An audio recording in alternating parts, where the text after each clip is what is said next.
Welcome out with the Finn as I continue building my DIY camper van. In this episode I will be installing the solar panels, a diesel heater, finishing the side table, adding plywood to the walls and carpet over them, and install the ceiling panels. So let's get into it.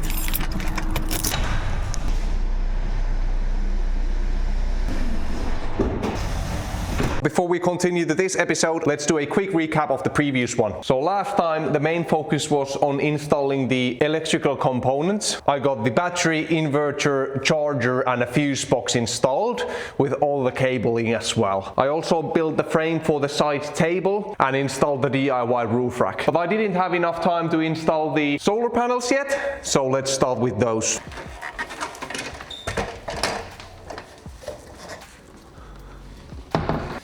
You can see that the panel does not fit between the bolts here.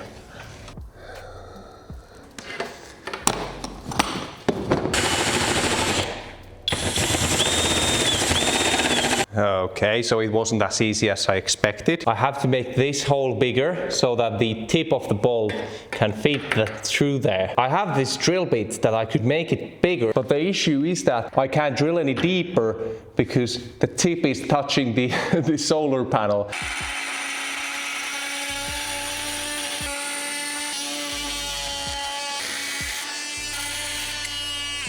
And I think I probably should state it already in the beginning of the video that don't take any examples of the stuff I do when I build the van. I'm not a professional. I think even Renogy wouldn't like me showing off how I modify these solar panels. But I think that's still rigid.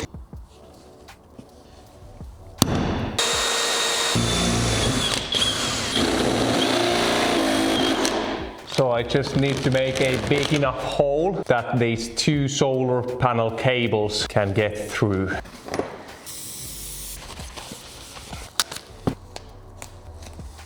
Spray paint so it won't start rusting.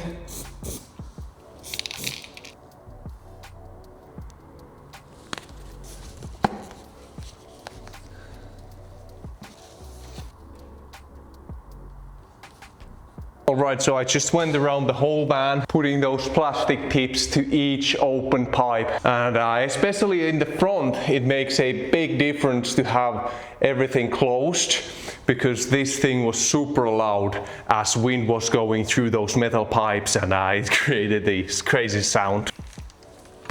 I'll put both the positive and the negative cables through here and through the hole, as it's much easier to get them through now. Oi, oi, oi, I was leaning on there.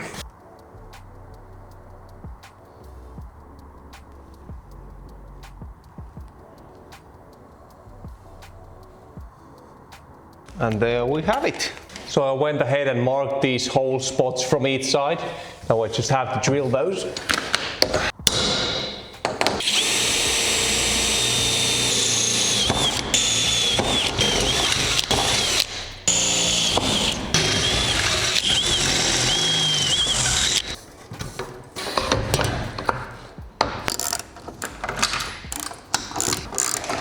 That's the last one, and look, these bars were shaking a little bit earlier because the metal on the roof is so thin, but now they are not moving at all. The whole van is shaking as I do this. Anyways, I just now have to repeat this process on the other solar panel here. And there we have it.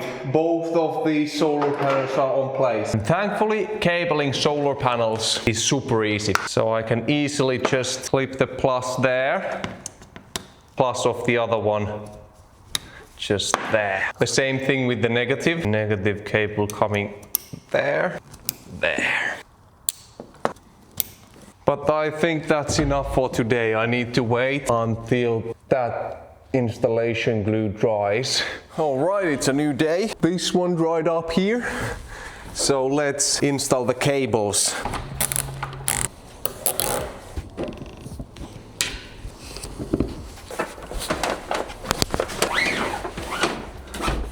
To the positive I will add this kind of a solar panel fuse. So this is a 15 amp fuse, and the fuse is just like this kind of small little piece. But I will also add a 30 amp automatic fuse, which will work as the breaker, so that if I have to ever do maintenance on the solar panel system or in the system in general, I can just press this little button here and it will break the circuit, so no electricity will be flowing through.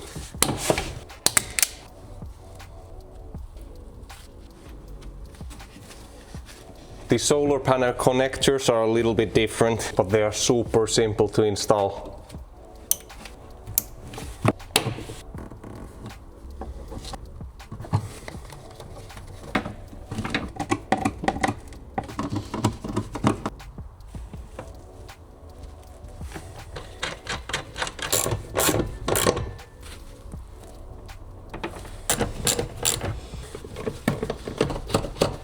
The solar panels are connected. This here is the negative that goes to the charger, and right under there comes the positive through a fuse, through a breaker, all the way to the charger as well. So now this will charge both through the car battery when I'm driving and through those solar panels up on the roof. So now that all that is done, I think we next should finish this side table here.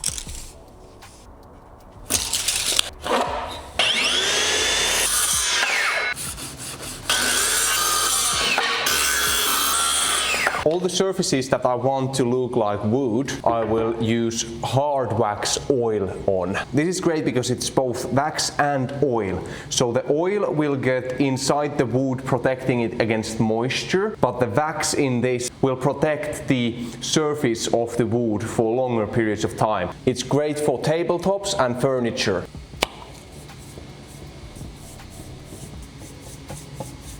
And after applying it, I'm just gonna remove the excess.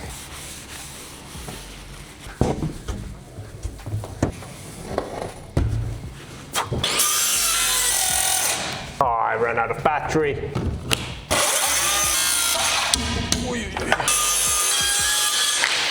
Yes, that's like perfect.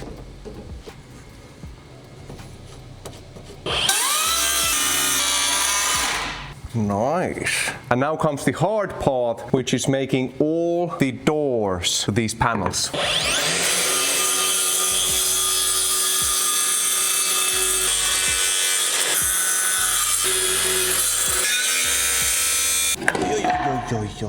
No.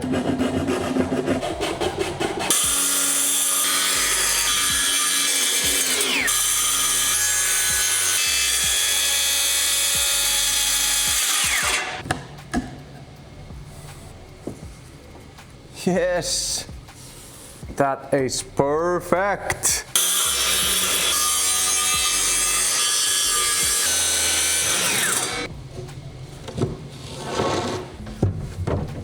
Once again, this one just fits here so well. But I just now have to take this off here and treat the other side of this panel, because this side I will paint later in the project, but everything that I will hide under there I need to treat properly so that moisture won't collect there and it won't start molding. That feels already really dry. I have to build that box before I can paint, because I don't have enough room here.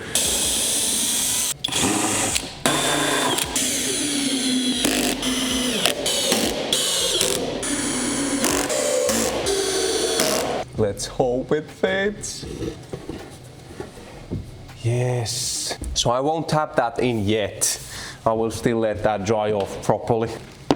So this paint that I will be using is the exact same primer paint that I will use to primer all wood surfaces in the van. I just want to use this on those sides that will be hidden, because I want to protect those against moisture and molding as well. So the paint I got is a primer that's used in humid conditions. So the paint is protecting against molding.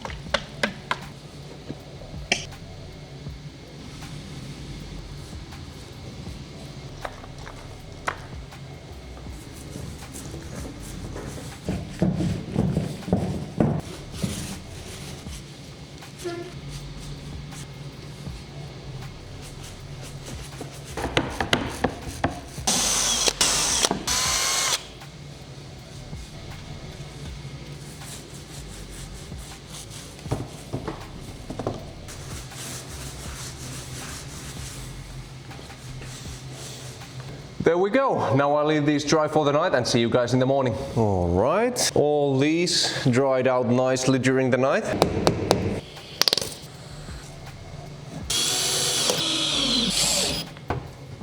Oh no.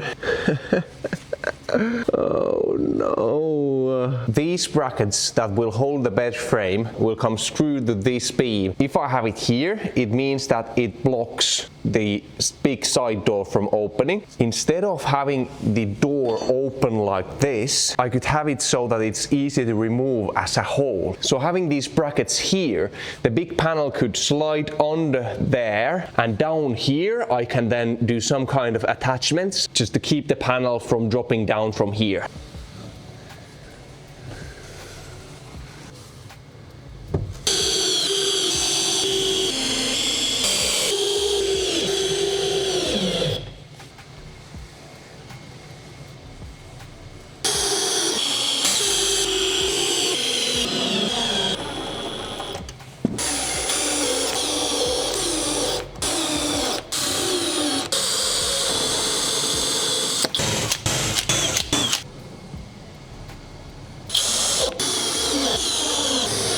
That's perfect! Now on all of these cupboards and doors that will open in the van, I'm going to use this kind of button locking mechanisms. So once you have it pressed in, this one goes into the wood or this kind of holder, and once you press it, the button comes out, the locking mechanism frees, and you can use this knob to pull out the drawer or open the door.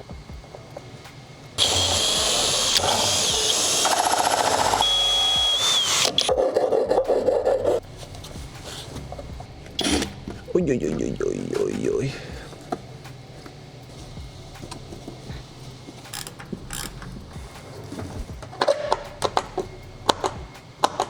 Oh no.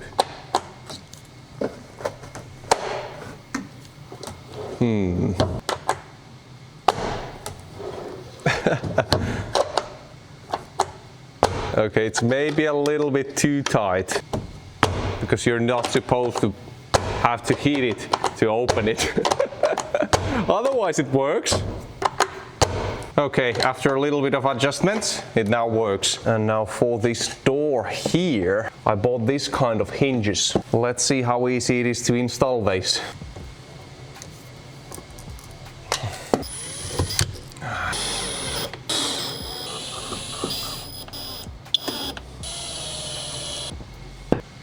Yes, these screws, as you see, they come through here, but I have an easy solution for that.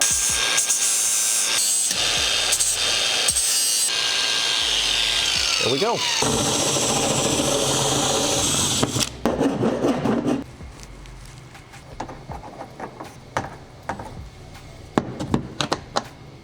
Oh yes. And then I can open it. Now let's see if this still fits. Oh, it fits so nicely.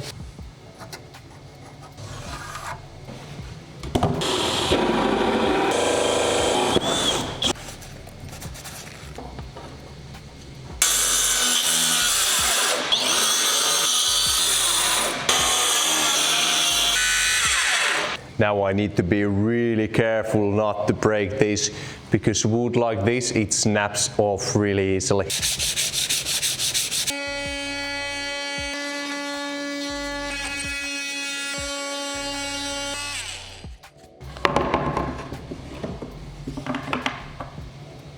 And I'm going to apply this hard wax oil.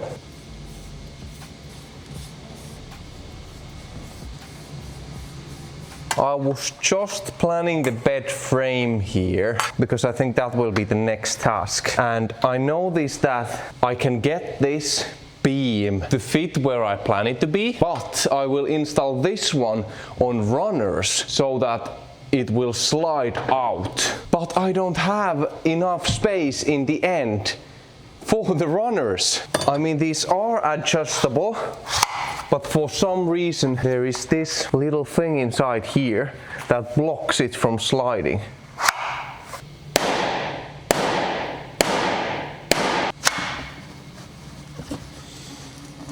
So now it goes over that. And yes, there is enough space for the runners. Whew.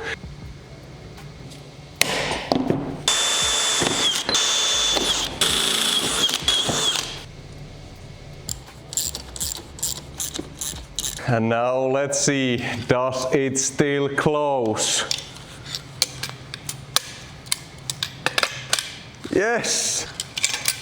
I can feel that it definitely touches something as it goes in, but it still goes, which is great. So now the beam is supposed to attach here, and I can open up the beam all the way there. Now I just have to repeat this process for 3 more sliders.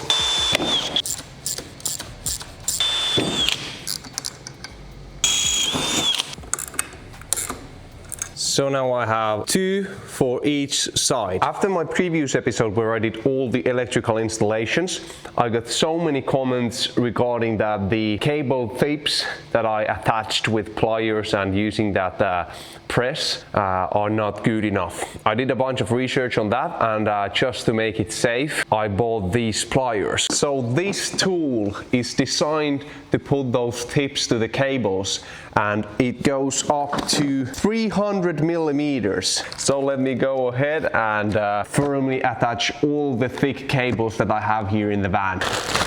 The force in this thing is 18 tons.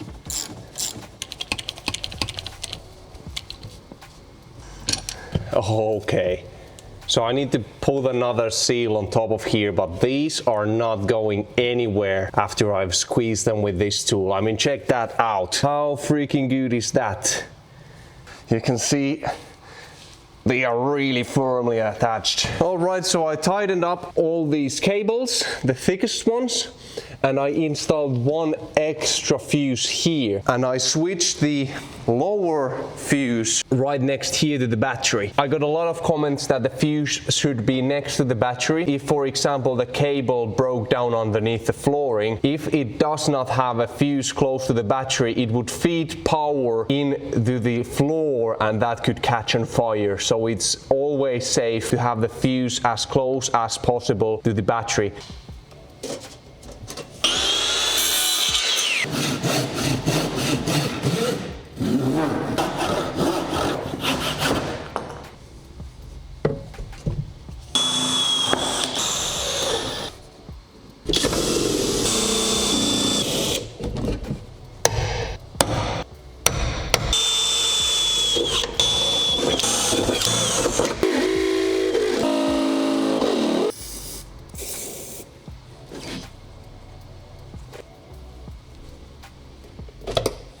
So the reason why I'm having this do a little bit zigzag, this one is up here, that one is down there, is because I noticed it on the other side that because I had everything centered, it kind of moved up and down because the metal behind there bends. So if I have one up here, one down there, it should prevent it from bending that much. Okay, let's make a template for the plywood that will come here on the wall.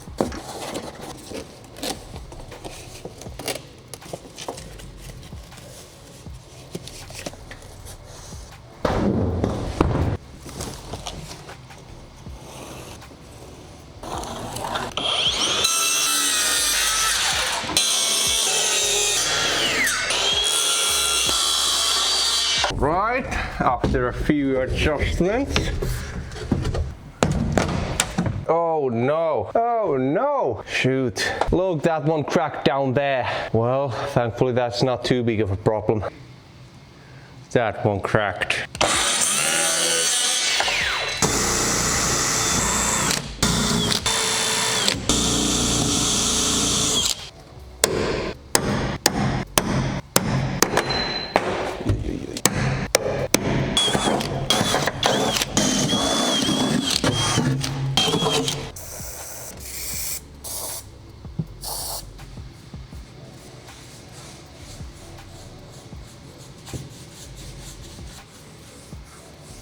I'll leave these here to dry overnight, and let's install them tomorrow. Yesterday I dropped a piece of the rivet nut pliers into the well, so I bought this fishing magnet and let's see if we can get that up.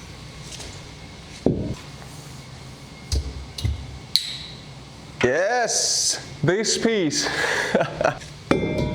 And from now on, let's keep this on top of the well so I don't drop it again. So a tip to all of you, I've been just fixing a problem that I have with the charger. I switched this automatic fuse, it's 80 amps.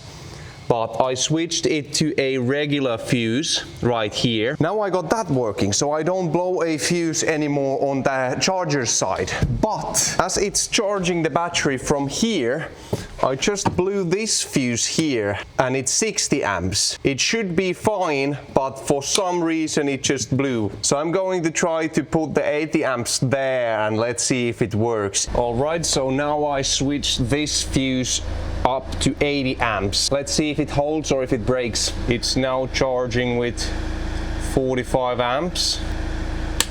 And yeah, it broke.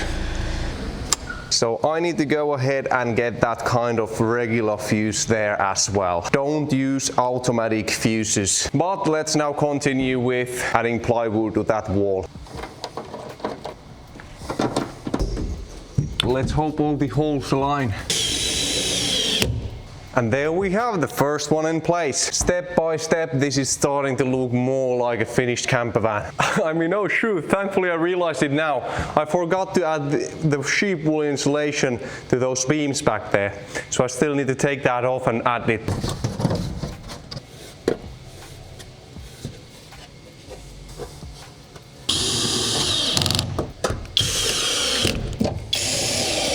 I put a back plate here, so that I can attach these two together.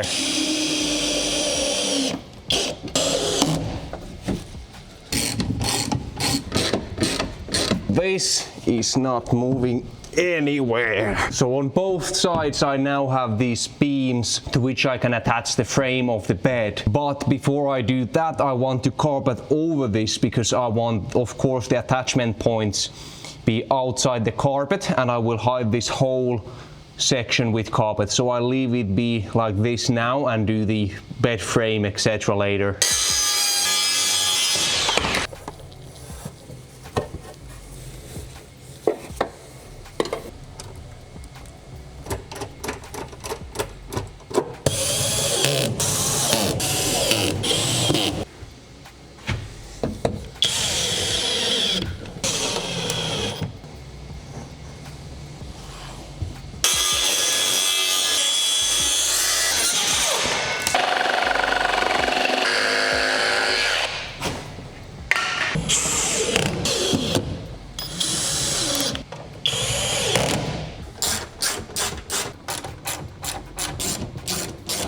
So finally I have the whole van paneled up. Unfortunately though, my carpet is still in Germany. I couldn't find a light grey carpet, van carpet, anywhere in Finland. So I ordered it abroad, and I think I still have to wait until next week to carpet over this. So I think next up, let's go ahead and install the diesel hitch.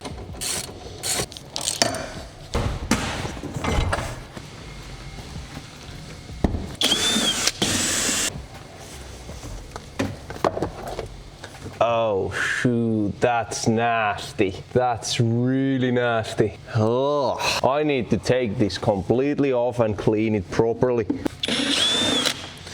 This is going to be a lot bigger project than I expected.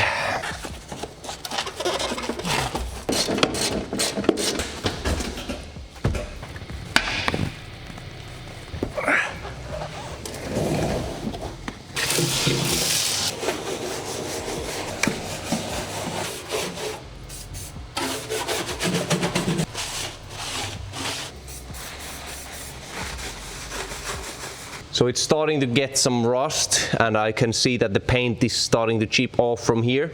So I'll just go ahead, grind those and spray paint it over it.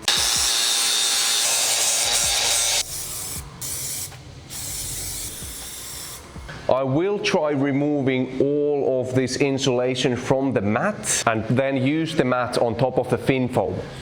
Thin foam does not collect moisture at all. This soaks it in like a sponge. So I think I will just go ahead do sound deadening there, insulate it, and hopefully get it working. But let's first put the diesel heater in place and then worry about insulating it.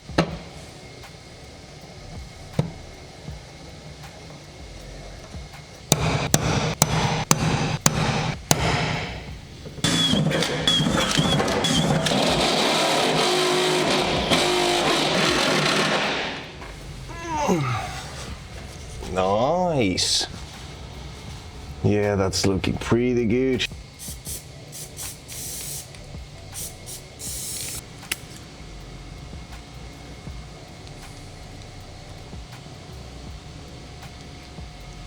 So this right here is the fuel pump that will go under the car that pumps fuel into the diesel heater. This here is super quiet pump. I have the exact same diesel heater in my previous van, but I'll still go ahead and install this under the van so it will be so much more quiet.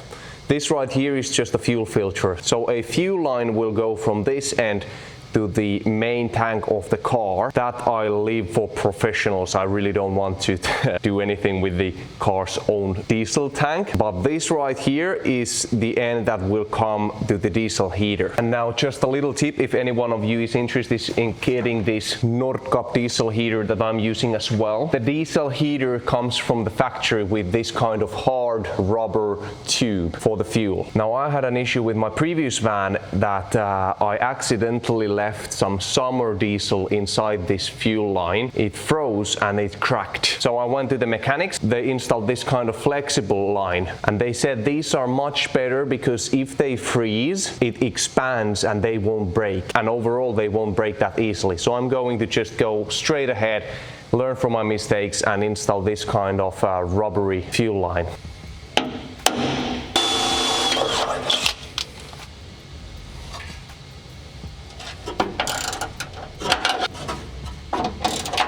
This does come with the rubber sealing, but I'm going to just add this Sikaflex in just in case.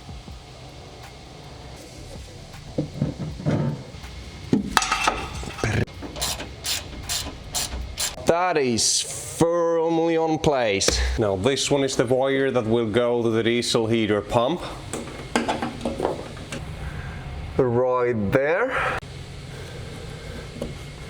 Now right here I can put the rest of these sound deadening mats to use. This will make the van a lot quieter.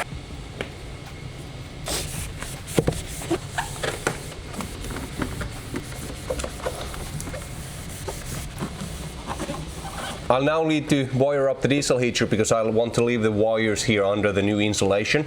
This comes with a separate fuse like this, but I'm going to run these all to the fuse box so I don't have to worry about this. I'll just snap it off right there.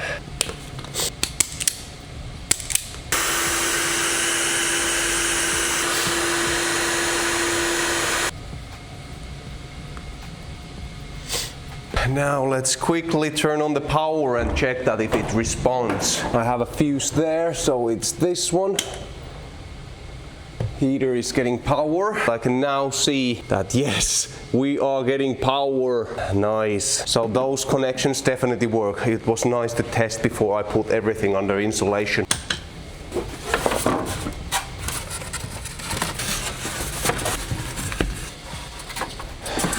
I now have all pieces for the puzzle. Now I just need to glue them in with urethane. But my urethane gun is clogged. I remember I cleaned it properly after last time, but it's somehow clogged. So no can do. I need to leave this for next time because I sold my previous van and the garage is quite far from any hardware stores. So I have to go ahead and install the chairs inside the van and go get some more urethane. So see you guys then. I found the reason why the floor insulation was so wet. I drove with this van in rain for a few days and almost every hole has water in them. And under there as well, a lot of water. Look. So when I put the chairs back on, I need to add Sikaflex between there so that the water can't get in.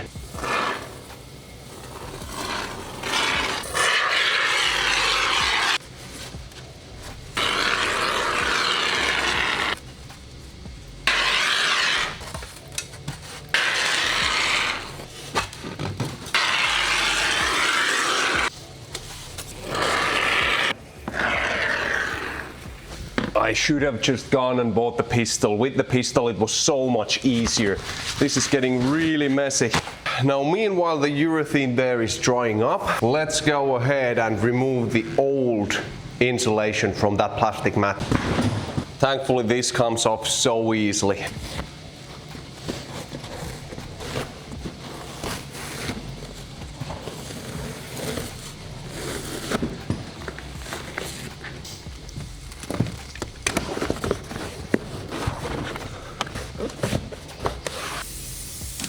I mean, I guess I should have cleaned this thing before I put it on place, but I was too excited.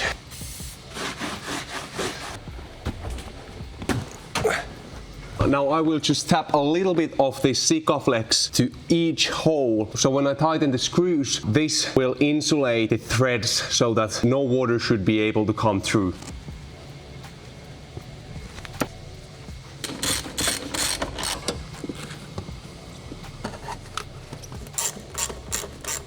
So that was a lot of work just to install a diesel heater. But now I have the diesel heater installed there, and right here comes the pipe for hot air. Underneath it was really hard to film, so I didn't film that, but now that's the exhaust, and then there is the air intake. So the only thing left is now to connect this diesel heater to the main tank of the vehicle, but I'm going to leave that for a car mechanic. So let's test the diesel heater once that's done.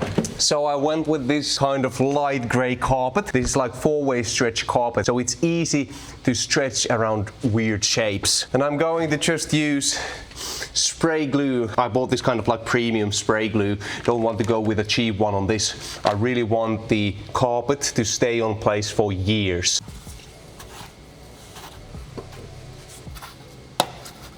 I have to spray glue both the surface I'm attaching it to as well as the carpet. Let's see how it goes.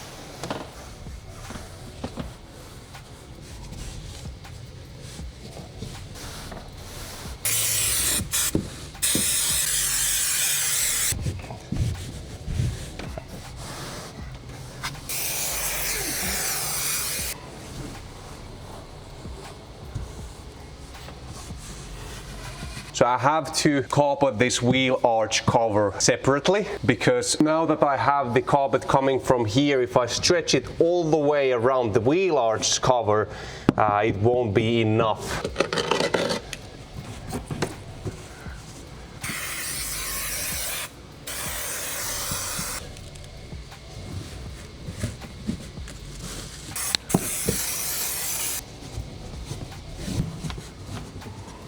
Oh, I need to add sheep wool there. Nearly forgot.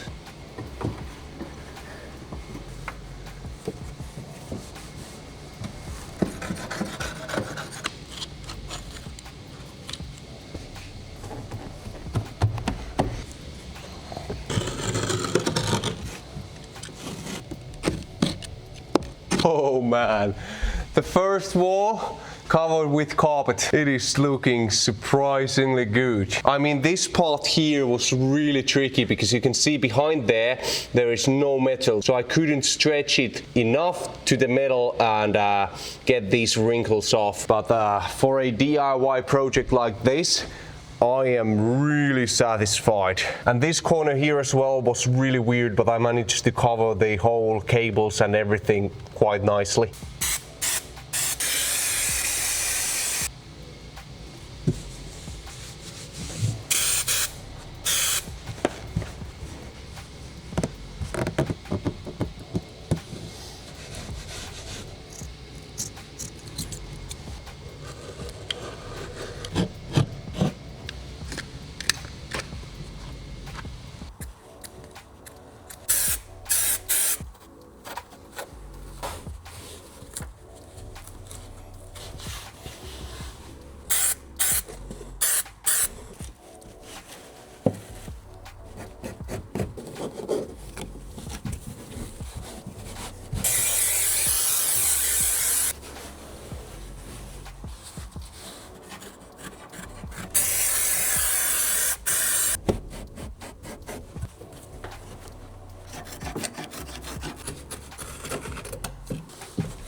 Oh, that's looking so good. Oh, wow. I really managed to get it there well.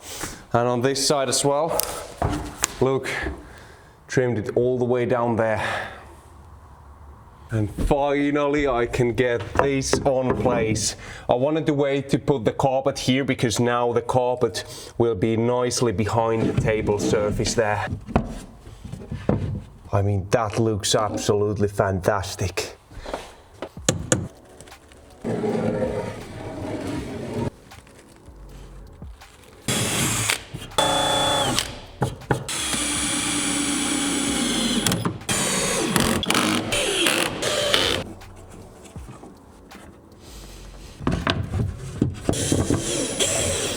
There we go. That gives a lot of extra space. Now, unfortunately, because this board was bent, this end right here was really lifted. But because I have the screw here, this end is not bent, but the lid is bent. I probably need to do some kind of an holder here that also keeps it down when I'm driving.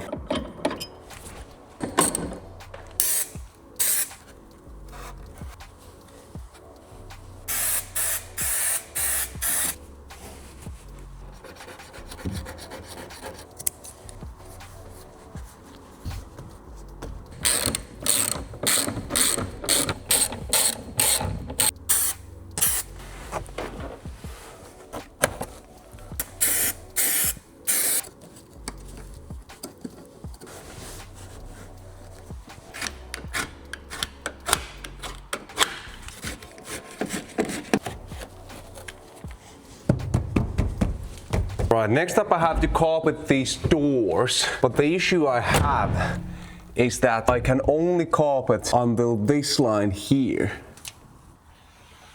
And all the rest above it and on the sides here, I have to leave yellow, because if that carpet goes over this line too much, it will be outside of this rubber seal of the doors, and it would mean that when I drive in rain, the carpet would like soak in water from outside of the rubber sealing. So I have to be careful here not to put carpet on the outside of the rubber seal.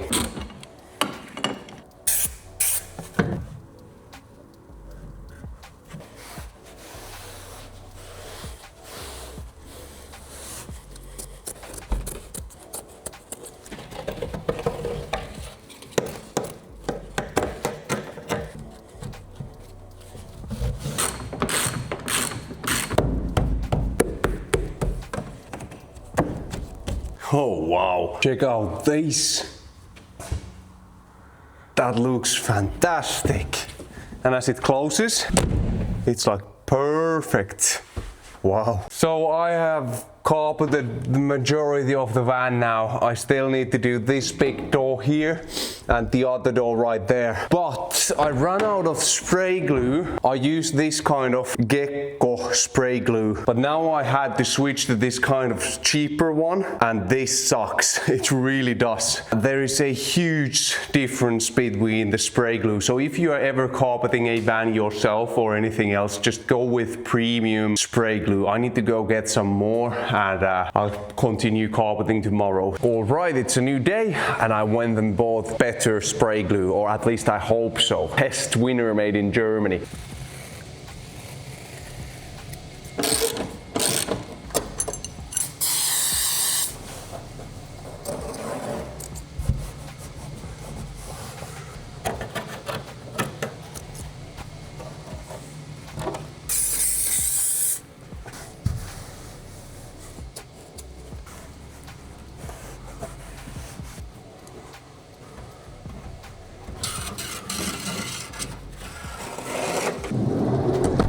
I mean, oh wow, check out this. Everything inside here is now carpeted, except for the bottom part there, but I have to insulate it first. But I am so satisfied on how this turned out. And inside here, now that I have everything carpeted, it is so much more quieter. It feels like I'm in a studio or something. It feels like there is no echo at all. This door was really challenging to put on place, and right here in the corner took a little bit too much off with the knife, but I managed to carpet it on place. I didn't have to remove the whole door.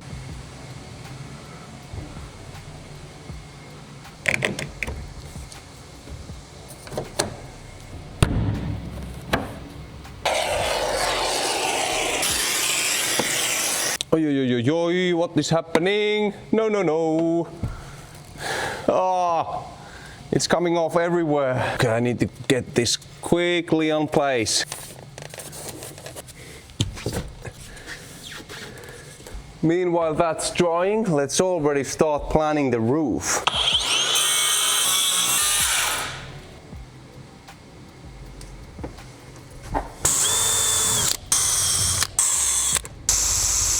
Alright, let's hope that once I drill the holes on the ceiling, those that I now drilled align.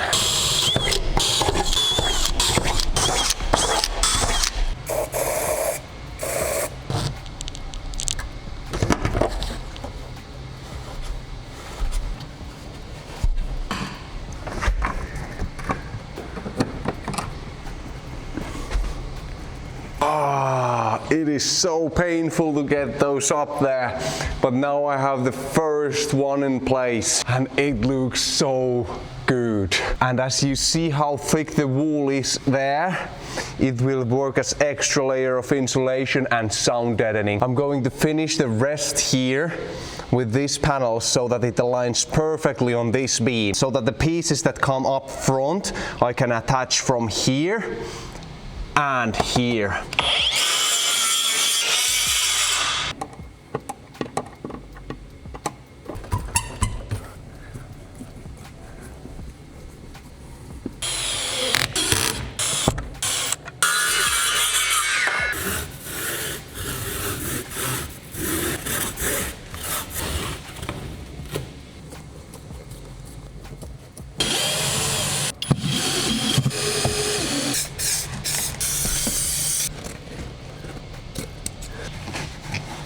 Oh wow, that just looks amazing.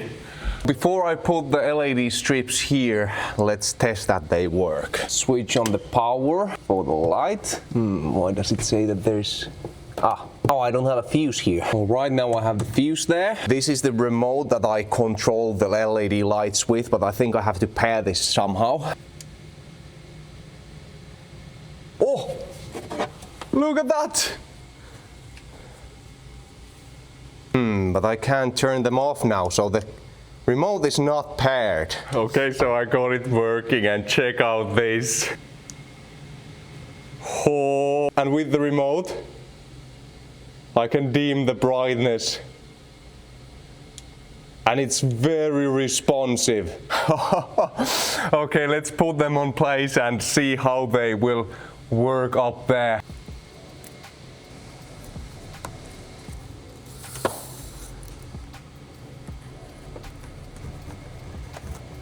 Now, ladies and gentlemen, we have light. Oh, wow.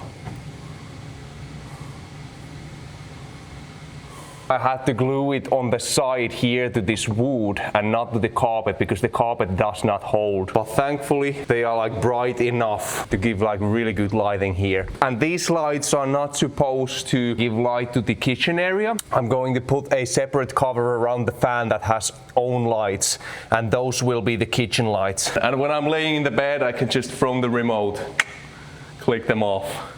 Wow.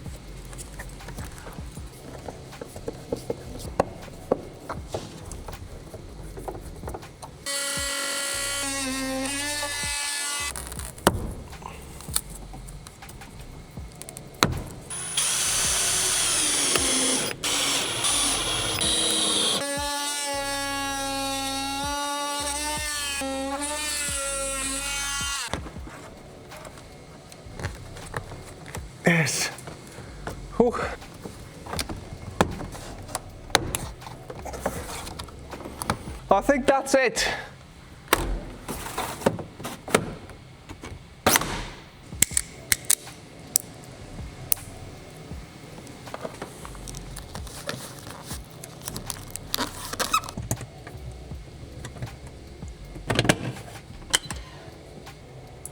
Yes! Oh wow, this gives a perfect kitchen light. Although it's a bit different color than the lights there, but I don't think it matters that much. Now let's try to turn on the fan.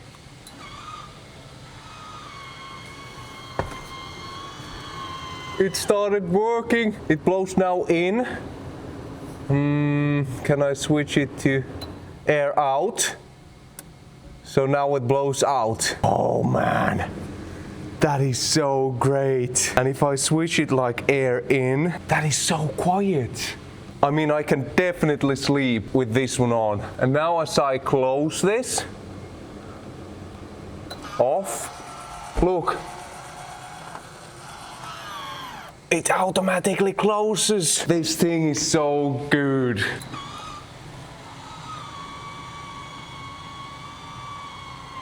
It spins. And it closes automatically. Holy moly. And then there is this thing that if it's too bright outside, I can close this and we won't get any light in. And then there is of course a mosquito net and everything with the light for the kitchen. Oh man, I'm already starting to get so hyped about this.